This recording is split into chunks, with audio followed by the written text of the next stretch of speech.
কোনো শর্ত কিংবা চাপের কাছে মাথা নত করবে না ইরান, এমন হুঁশিয়ারি দিয়েছেন দেশটির সর্বোচ্চ ধর্মীয় নেতা আয়াতুল্লাহ খামেনি। বুধবার জাতির উদ্দেশ্যে দেয়া ভাষণে এই হুঁশিয়ারি দেন তিনি।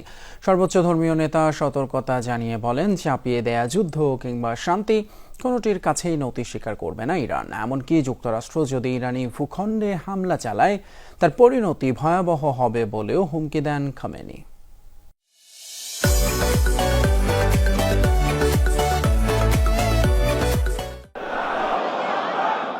ইরানের সর্বোচ্চ ধর্মীয় নেতার নিরাপত্তা এবং অবস্থান নিয়ে গেল কয়েকদিন ধরেই চলছিল ধোঁয়াশা। আয়াতুল্লাহ খামেনির অবস্থানে ইসরায়েলের হামলার হুমকির পর পরিস্থিতি আরও জটিল হয়ে ওঠে। এরই মধ্যে বুধবার জাতির উদ্দেশ্যে ভাষণ দেন খামেনি। ভাষণের শুরুতে ইসরায়েলি আগ্রাসনের বিরুদ্ধে সাহসী অবস্থান নেয় ধন্যবাদ জানান ইরানবাসীকে। বলেন, তার দেশে মানুষ কোনো হুমকিকে ভয় পায় না। ইরানের মানুষ যে সাহস দেখিয়েছেন তাদের প্রতি আমি ধন্যবাদ জানাই। ইহুদিবাদী শত্রুদের দাম্ভিকতাপূর্ণ আগ্রাসনের মুখে ইরানি জাতি ভদ্র, সাহসী ও সময়োপযোগী আচরণ করেছেন।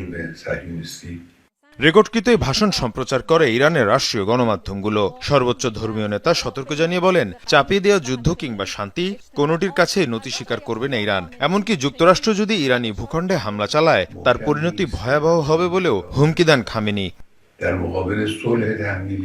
আমরা কোনোভাবে কারো আগ্রাসনের কাছে আত্মসমর্পণ করব না, এটাই ইরানি জাতির চেতনা। আমেরিকা এই যুদ্ধে প্রবেশ করলে তাতে তারাই শতভাগ ক্ষতির সম্মুখীন হবে। জায়নবাদীদের বিরুদ্ধে আমাদের লড়াই অব্যাহত থাকবে।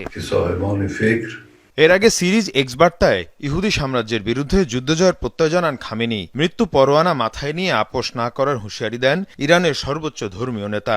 বলেন, সম্মানিত হায়দারের নামে যুদ্ধ শুরু হলো। নিজের তলোয়ার জুলফিকার নিয়ে খাইবারে ফিরছেন আলী। মীর মুশফিকা হাসান, যমুনা নিউজ।